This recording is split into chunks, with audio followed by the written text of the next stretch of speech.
insurance and services to create the recipe for success. The Time by Sagicor Bank is CVM News at 7 Wednesday headlines, courtesy of Heart NSDA Trust, Jamaica's Human Development Agency.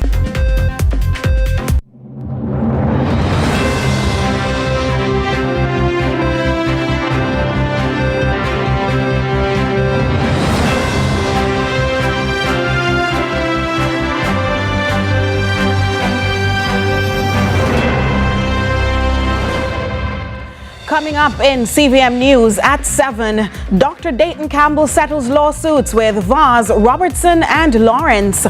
Pump attendant robbed and shot at Kingston gas station. Integrity Commission report sparks debate over illicit enrichment probes. In the business report, the U.S. $490 million return of the Alpart alumina refinery. And in sports, Egypt FA lobbies for removal of referees after controversial 3-2 defeat.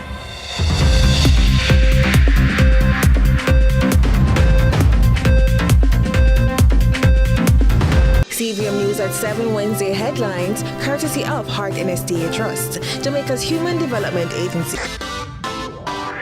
Every dream conquered is another dream game. I land and I fly again like a jet plane. Headed straight in your direction, 'cause I'm wiser, one step closer. I'm winning 'cause I work so hard, and the music keeps on playing. But then I say we are march up the night. Oh, what a feeling, don't stop dreaming. Keep on believing in the power of the feeling. Whatever you want, take a chance. Song in your heart, step in your dance. You got a spark, don't fit it dark, shine your lights on. CVM News at 7 Wednesday, courtesy of. Seize the next IPO opportunity seamlessly with the Sagicor e-Invest.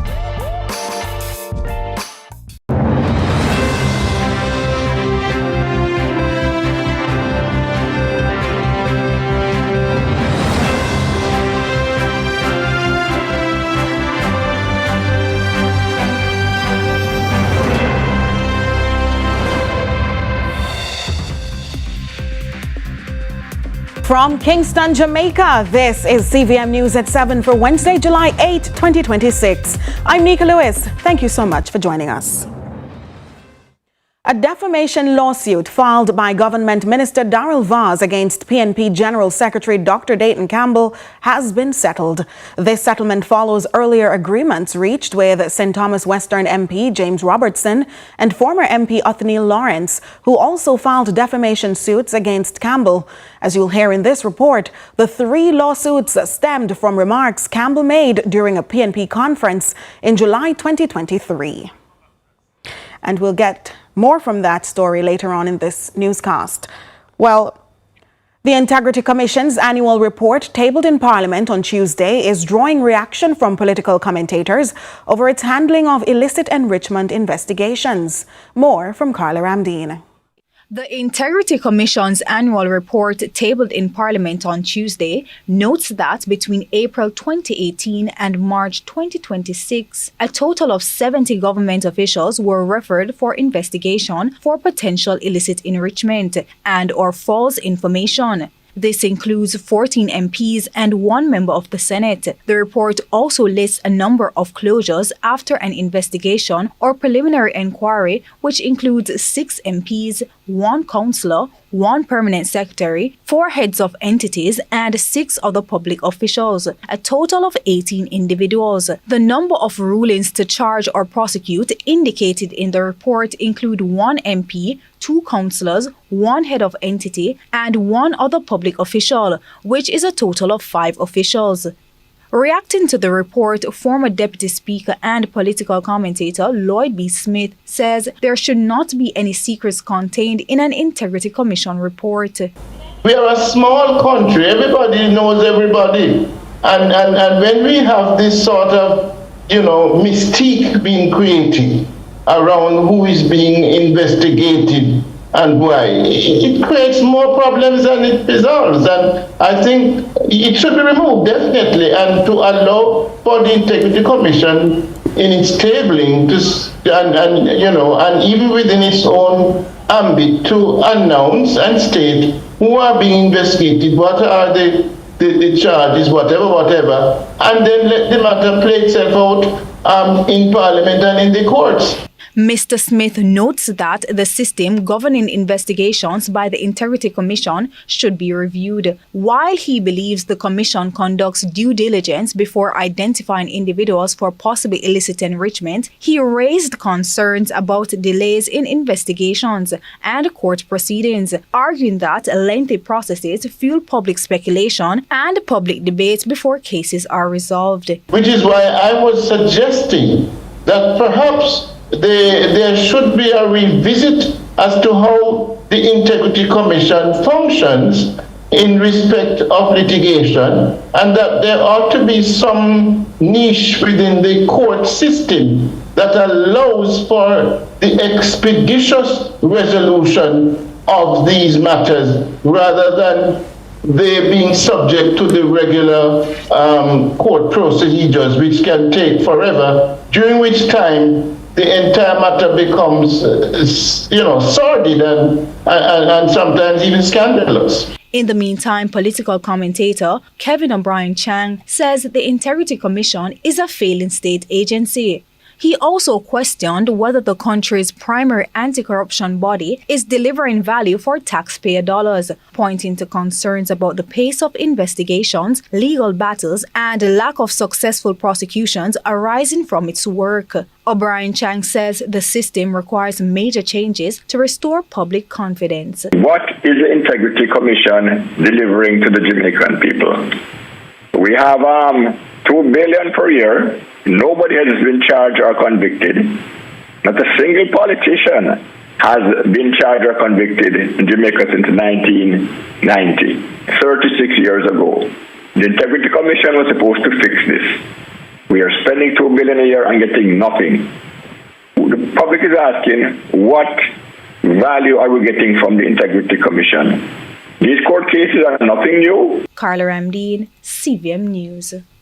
We now return to our major story where the defamation lawsuit filed by Government Minister Darrell Vaz against PNP General Secretary Dr. Dayton Campbell has been settled. We'll hear more in this report from Amoy Harriet.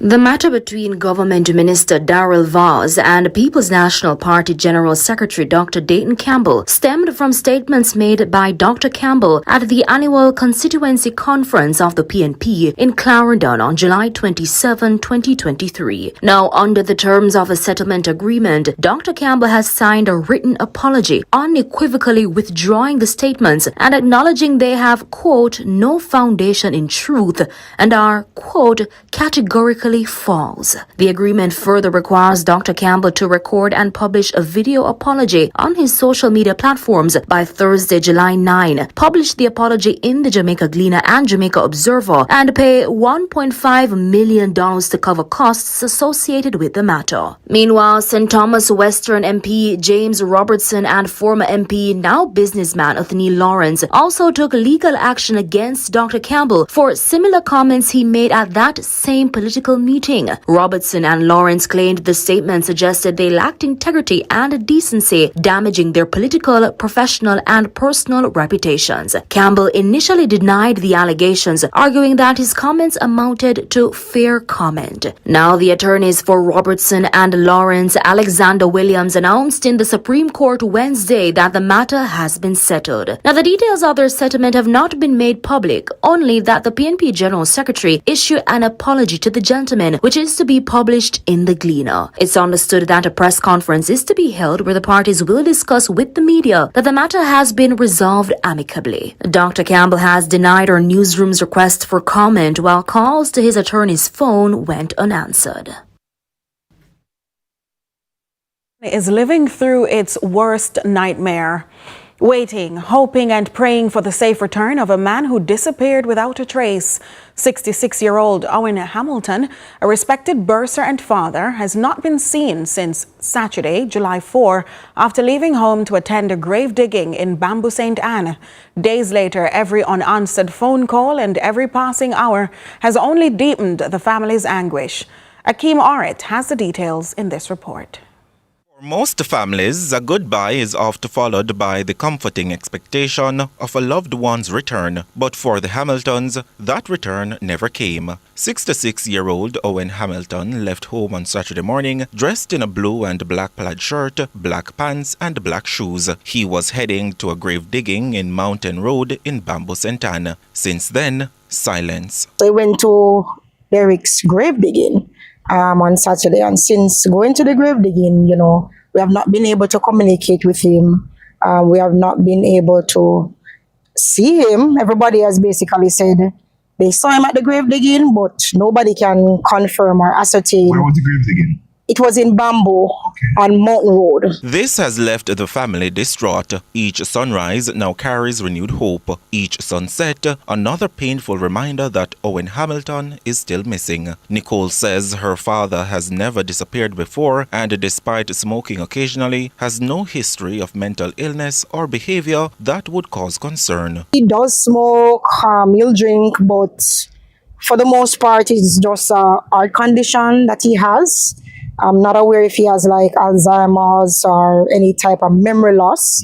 But he's up in age, so anything is possible. But for it to just snap like that, I don't know if, something transpired in terms of that. For more than 3 decades, Owen Hamilton has been a familiar and respected figure in Sentan. He serves as the bursar at Bamboo Primary and Junior High School, where colleagues and community members know him as a quiet, dependable and hardworking man. Standing approximately 6 feet tall, with grey hair and brown eyes, his family believes someone somewhere may have seen something that could help bring him home. He was currently residing in Steertown. That's where he left from to commute to Bamboo. We took a taxi there.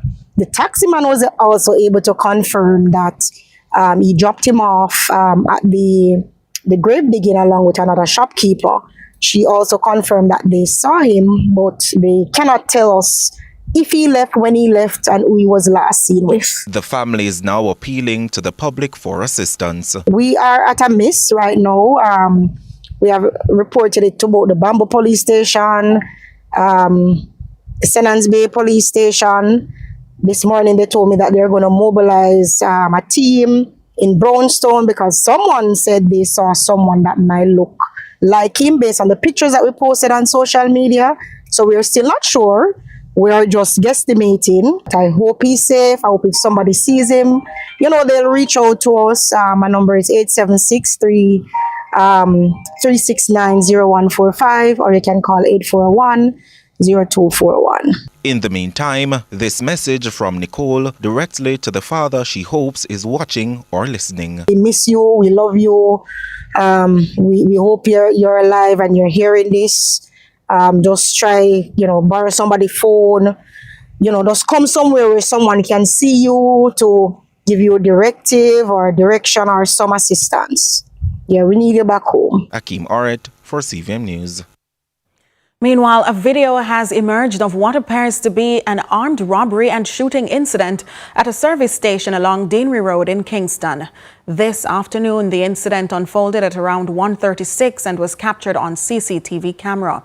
The grim details and footage may be triggering, so viewer discretion is advised. The footage shows a grey Toyota Probox approaching a pump attendant who was next to a gas pump. After a brief interaction with the pump attendant, 3 men alighted the vehicle, brandishing what appeared to be firearms before attempting a robbery. The men then appeared to shoot the pump attendant, who fell to the ground, and then returned to the vehicle, fleeing the scene. CVM News at 7 continues in a moment.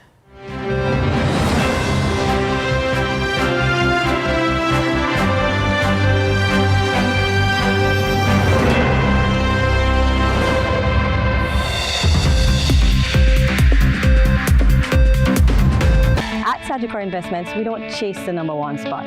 We set it as our standard. We don't react to markets, we anticipate them, armed with deep research, sharp strategy, and a commitment to staying ahead. My team and I are committed to delivering expert guidance that empowers clients to invest in confidence. Our clients benefit from insight, access, and execution that only a true market leader can provide. Ranked among the top investment companies for revenue generation and market activity for 10 consecutive years, winning 7 times. We ranked #1 in value trades on the Jamaica Stock Exchange. As Jamaica's largest unit trust fund manager, our Sigma Unit Trust Fund was valued at approximately $157 billion in 2025. This level of consistency is not luck.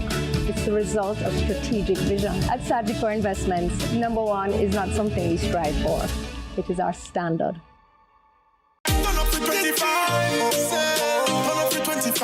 Could I drive out fresh in a MG ride with a staycation all inclusive flex?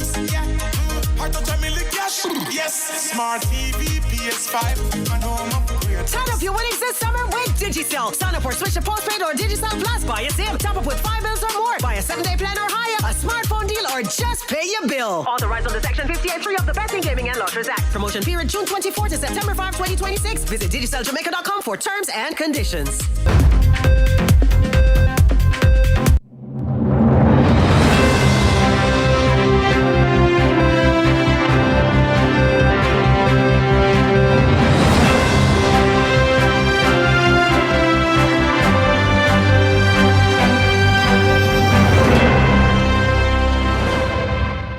Thanks so much for staying with us. Motorists are being warned to slow down as the Jamaica Constabulary Force JCF rolls out new laser speed guns. The devices not only detect speed but capture pictures and videos of vehicles. They are introduced just months before the National Demerit Point System becomes operational in October. Ashanti July has our story.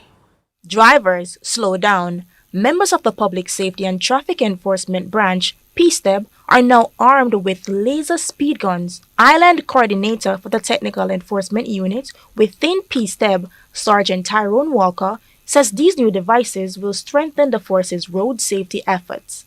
Unlike the radar guns, which only record speed readings, these laser speed guns pinpoint the targeted vehicle, capture pictures and videos, as well as speed readings. It also has the capability of taking a still image, meaning a picture of the vehicle. It also has the capability of video footage showing you what transpired during the whole offense. The operator basically has the capability of showing back of full video footage of what transpired during the offense. So the offense is speeding.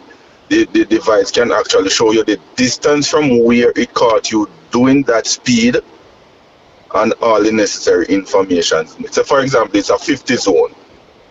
So we give an allowance of 15. So the zone is 50, an allowance of 15 over the 50 carries you to 65. So we are saying to the device now, anything above 65, meaning from 66 upwards, any target that I'm placing you to target, you are to video it if it is above 65. Right. So so the vehicle is coming towards the officer. He places the laser on the vehicle. If the vehicle is at 66 or more, it automatically starts to video that vehicle. Sergeant Walker says the new laser guns will create high level of transparency. So it requires the location of where the officer is. And otherwise from that, it requires the officer to input the speed limit at that zone that is operating, that work site, the speed limit for that. As also it requires the officer to place in the capture limit. According to the Technical Enforcement Unit boss, these devices can detect speeding vehicles up to 1,200 meters away. He adds that the footage captured by the new speed guns will assist in prosecuting offenders who appear before the traffic courts and lend support to the national demerit point system due to take effect in October this year. You will have more prosecution being done in terms of speed enforcement. So you will find that, listen, from the moment you go to court regarding this, there's a high level that you will be prosecuted. Ashanti July, CVM News. Standards are sometimes viewed as technical practice, but they're also instruments of transformation. With the Data Protection Act being implemented and maintained, the Bureau of Standards Jamaica, an agency of the Ministry of Industry, Investment and Commerce, has officially launched the Information Security Management System standard to strengthen the country's national framework for information security and data protection. We hear more from Crystal Williams.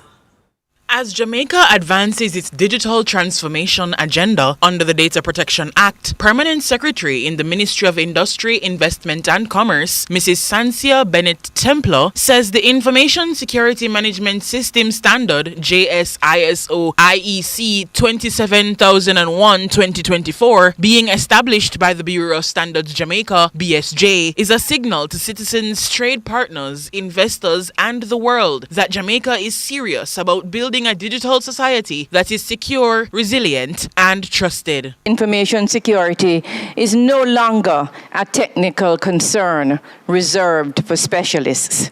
It is a national development priority.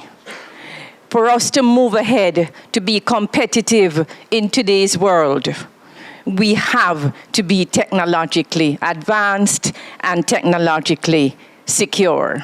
According to the Permanent Secretary, the standards provide a risk-based framework to support organizations of all sizes in protecting their data, managing security risks involving cyber threats, and fulfilling their operational requirements. She says micro, small, and medium enterprises can receive assistance with this through the BSJ. The Bureau is helping MSMEs to get started with standards, to get training and assistance to improve product quality. And when we improve product quality, what do? We also improve the ability to sell that product both locally and internationally. And when we also move to accreditation, to have that product tested and accredited, it means that we can send it anywhere in the world and our buyers will buy it with confidence. In today's economy, an enabling environment must also be a secure environment. The Permanent Secretary says for the Ministry of Industry, Investment and Commerce, this agenda to improve digital security aligns directly with their mandate to foster competitiveness, innovation, investment and business growth. Along with encouragement of the participation of the public and private sectors, she also suggests that the education sector should ensure the next generation is well versed in data protection systems. To our public sector leaders, I encourage you to see information security as part of good governance. To our private sector partners, see it as an investment in reputation, customer loyalty, continuity, and market reach. To our academic and professional communities, continue preparing the next generation of cybersecurity, data governance, compliance, and technology professionals. We will need them as we move ahead to technologically advance Jamaica. Crystal Williams reporting for CVM News. Jamaica's Parliament is taking a closer look at the rules that guide its operations as lawmakers review proposed updates to the standing orders. The changes are intended to streamline parliamentary procedures, improve clarity, and ensure the framework reflects modern practices. Kevin Black reports.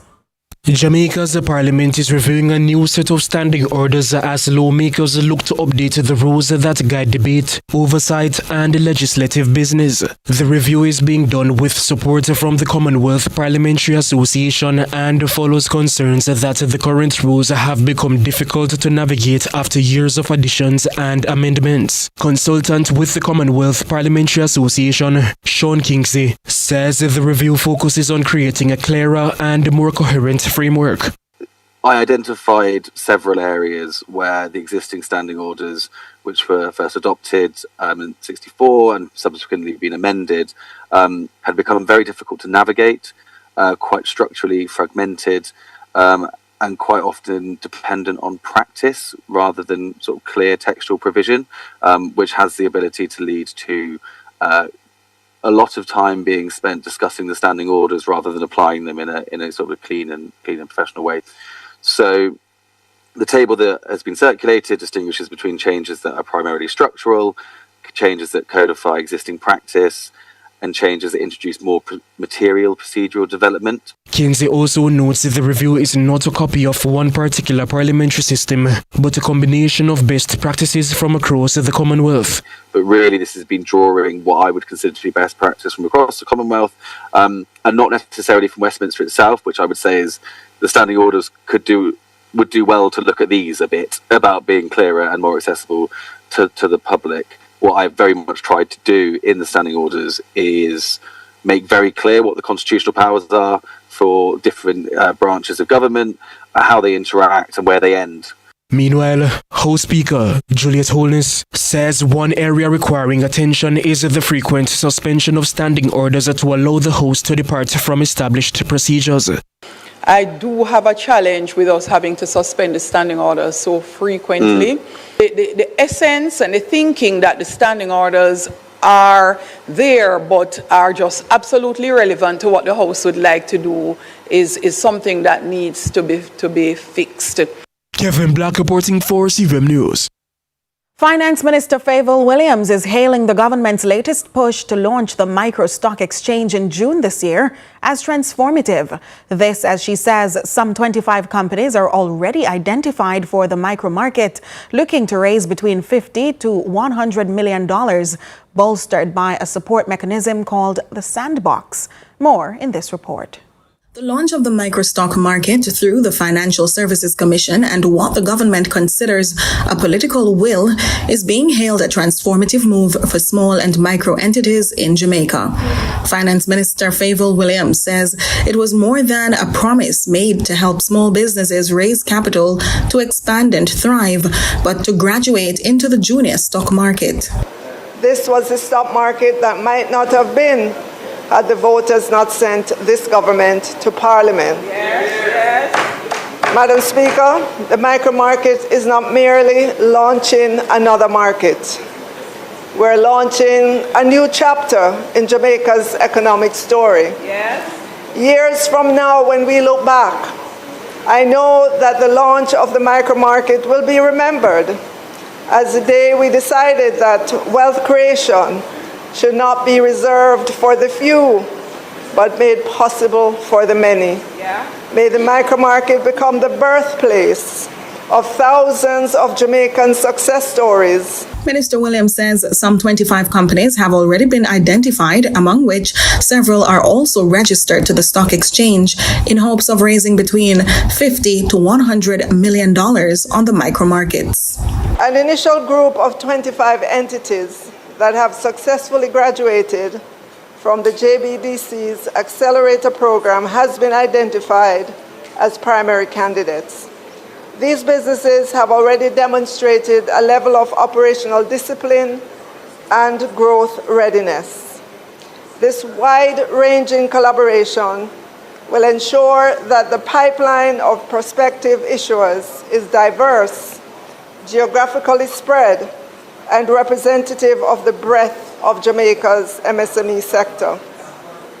Madam Speaker, a critical component of the program's long-term success is the establishment of a stock market sandbox. This is a simulated market environment designed to prepare businesses for the realities of operating as a publicly listed entity. The Sandbox will help the companies reduce compliance failures among assisting with regulations for prospective issuers. And despite glowing commendations by the minister, the opposition was supportive but unimpressed. We are on record when this idea came up as supporting the launch of a micro stock exchange.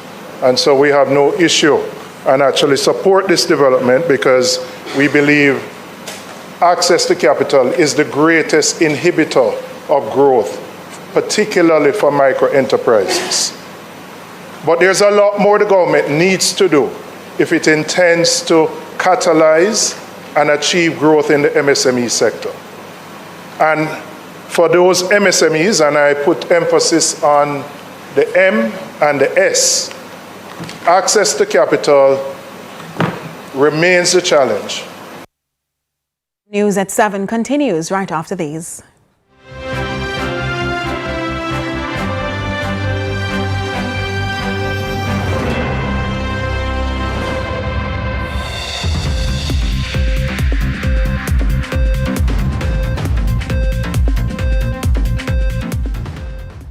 The moments that are best enjoyed with your hands. Enjoy them with a KFC Big Deal or Big Bucket. KFC, it's finger licking good. The time by KFC is 7:30. Before the first patty is made, there are hands that raise it, hands that grow it, hands that move it, hands that bake it, and hands that serve it. For Jamaica, by Jamaica. Through challenges and changing seasons, they stood strong. They built with us. They believed. To every farmer, every team member, every partner, thank you.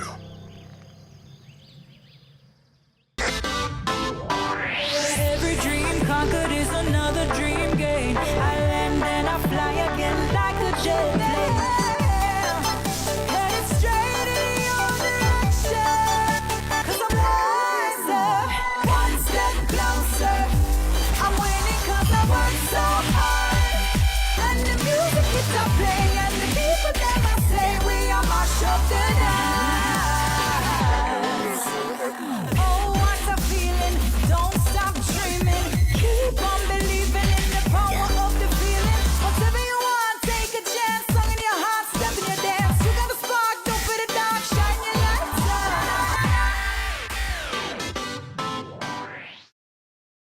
Win with KFC Big League.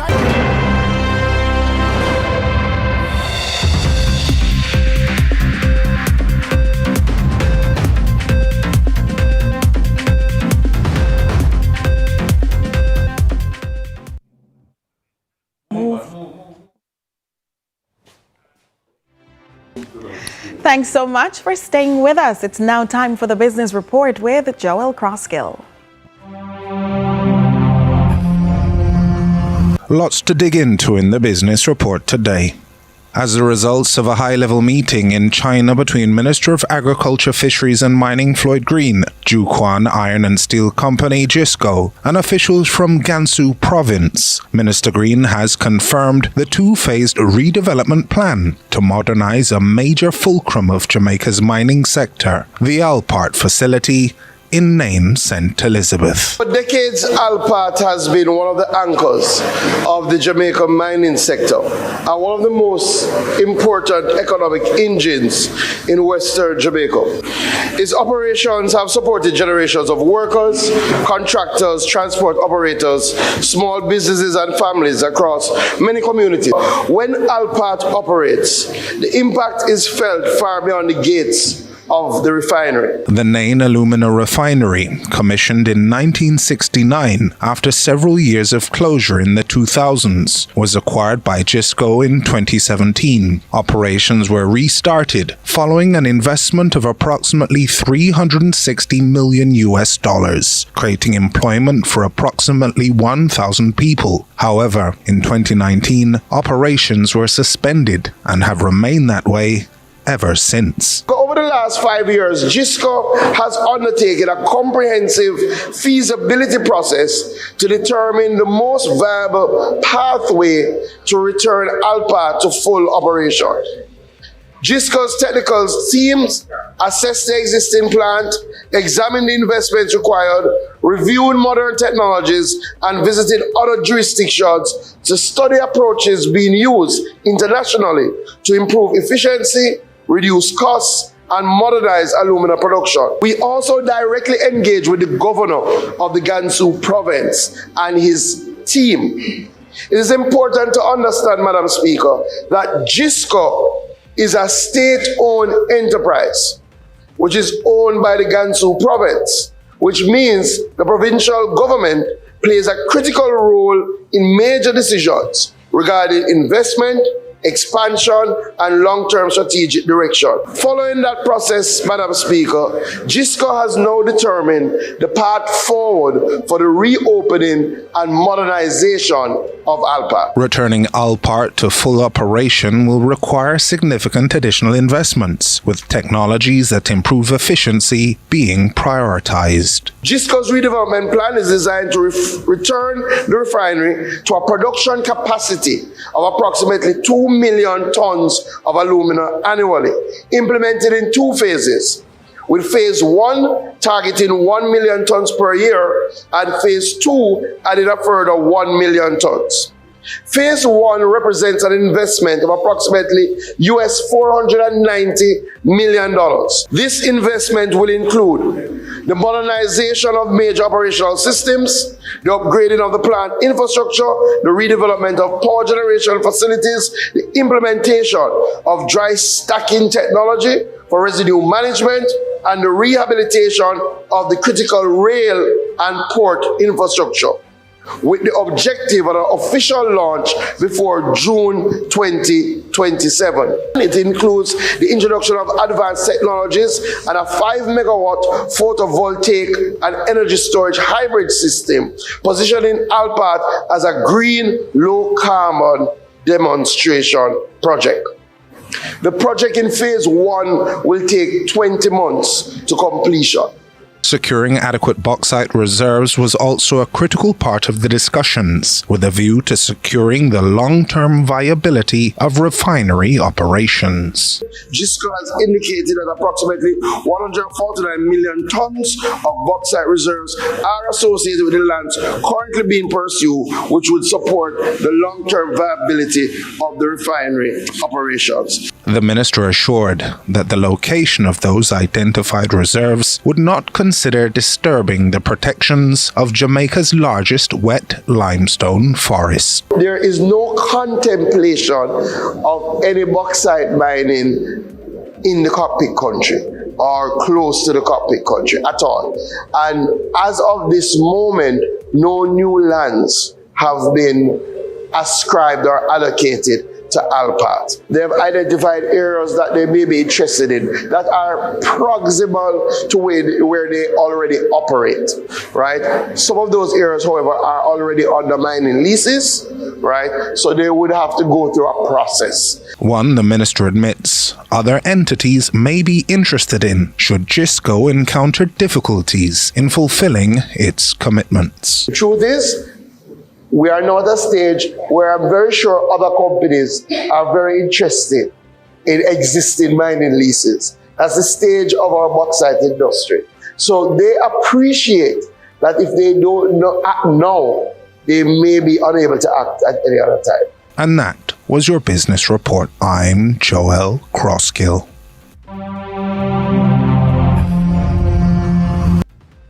Now to regional and international news. We begin with the news in the Twin Islands of Trinidad and Tobago. In response to media reports, the Ministry of Homeland Security has emphasized that the country's current passport stock is sufficient, while plans to switch to an e-passport system remain unhindered. Let's hear more from TTT Live. The ministry said recent media reports contained, quote, inaccurate and incomplete claims that failed to present the full picture of the ministry's ongoing passport modernization program, end quote. The statement said citizens can continue to apply for and receive passports as normal. It noted that the total number of machine-readable passport